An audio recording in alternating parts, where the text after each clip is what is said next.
മഹിതം മലയാളം.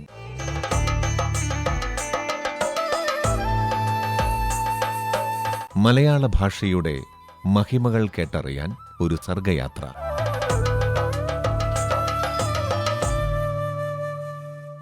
ഇന്നത്തെ മഹിതം മലയാളം അവതരിപ്പിക്കുന്നത് ഡോക്ടർ ഷിമി പോൾ ബേബി.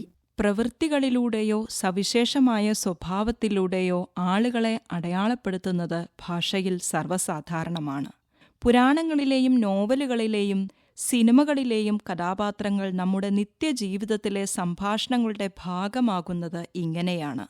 വ്യക്തികളെ അവരുടെ സമാനമായ പ്രവൃത്തികളുടെ അടിസ്ഥാനത്തിൽ ഇത്തരം കഥാപാത്രങ്ങളുമായി ഉപമിക്കുമ്പോൾ അത് പേര് മാത്രമല്ല, വ്യക്തിനാമമെന്നതിലുപരി ഒരു സവിശേഷ ഗുണത്തിൻ്റെയോ സന്ദർഭത്തിൻ്റെയോ അടയാളമായി മാറുന്നു. കഠിന തപസ്സിലൂടെ ഗംഗയെ ഭൂമിയിലേക്ക് ഒഴുക്കിക്കൊണ്ട് സാഗരപുത്രന്മാർക്ക് ഉദകക്രിയ നിർവഹിച്ച് മോക്ഷം നൽകിയ ഭഗീരഥന്റെ യജ്ഞത്തെ മലയാളികൾ സവിശേഷ പ്രയോഗമായി സ്വീകരിച്ചിട്ടുണ്ട്. ലക്ഷ്യം സാധിക്കുന്നതുവരെ വലിയ ബുദ്ധിമുട്ടനുഭവിക്കുന്നതിനെയാണ് ഭഗീരഥ പ്രയത്നം അർത്ഥമാക്കുന്നത്. തീരാത്ത വിശപ്പും ഉറക്കവുമുള്ളവരെ കുംഭകർണൻ എന്നും വിശേഷിപ്പിക്കാറുണ്ട്. മാതംഗ മഹർഷിയുടെ ശാപം മനസ്സിലാക്കിയ സുഗ്രീവൻ ഋഷ്യമൂകാചലത്തിലാണ് ഒളിച്ചത്.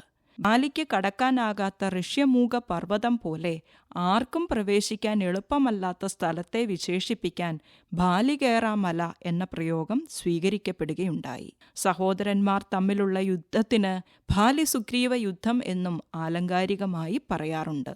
ലക്ഷ്മണരേഖ, ശകുനിയുടെ ബുദ്ധി, മാരീചവേഷം, ഹനുമാൻ സേവ, ഭീഷ്മപ്രതിജ്ഞ, യൂദാസിന്റെ പണി എന്നിങ്ങനെയുള്ള പ്രയോഗങ്ങളുടെ പശ്ചാത്തലവും വ്യക്തികളുടെ വാക്കും പ്രവൃത്തിയും ആലോചനയും സംഭവങ്ങളുമായി ബന്ധപ്പെട്ടാണ് നിലകൊള്ളുന്നത്.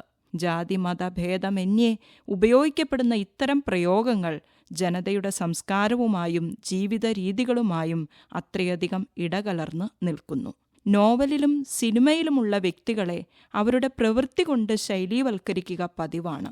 നിഷ്കളങ്കമായ ബുദ്ധിമോശം കാണിക്കുന്നവരെ മണ്ടൻ മൂത്താപ്പ എന്ന് വിശേഷിപ്പിക്കുന്നു.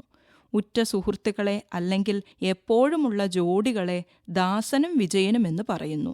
ചരിത്രത്തിലെ ഹിറ്റ്ലർ ക്രൂരനായ ഭരണാധികാരിയാണെങ്കിൽ മമ്മൂട്ടി അവതരിപ്പിച്ച ഹിറ്റ്ലർ മാധവൻകുട്ടി എന്ന കഥാപാത്രം വന്നതോടെ ആ പേരിന് സ്നേഹക്കൂടുതൽ കൊണ്ടുള്ള കർക്കശക്കാരൻ എന്ന അർത്ഥം കൂടി കൈവന്നു. ആരെയും കൂസാത്ത പ്രകൃതം, അധികാരത്തിലുള്ള സ്വരം, കാർക്കശ്യം എന്നിവയുള്ള പ്രായമായ വ്യക്തികളെ അഞ്ഞൂറാൻ എന്ന് വിശേഷിപ്പിക്കാറുണ്ട്.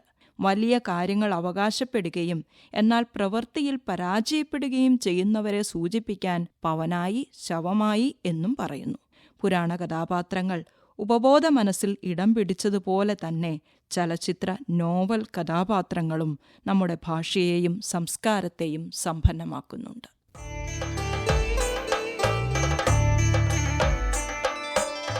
മഹിതം മലയാളം.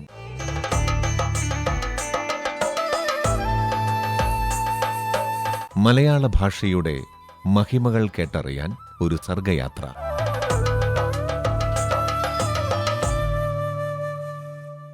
മഹിതം മലയാളം എല്ലാ ദിവസവും രാവിലെ 7 മണിക്കും രാത്രി 8:50-നും